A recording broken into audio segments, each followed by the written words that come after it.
Hi, I'm Emma, and in this video, we're going to talk about behavioral targeting.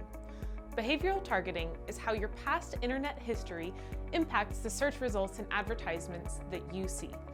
For example, if you search a lot of flights, you'll get more flight advertisements afterwards. But how does it work? Every time you visit a website, you have the option to accept a cookie.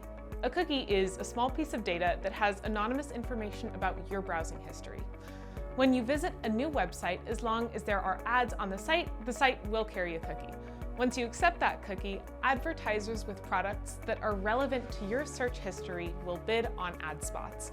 So, if I spend all day Googling minivans online, it's likely that I'll get minivan ads the next day because my behavior was being tracked by the cookie assigned to my computer's address.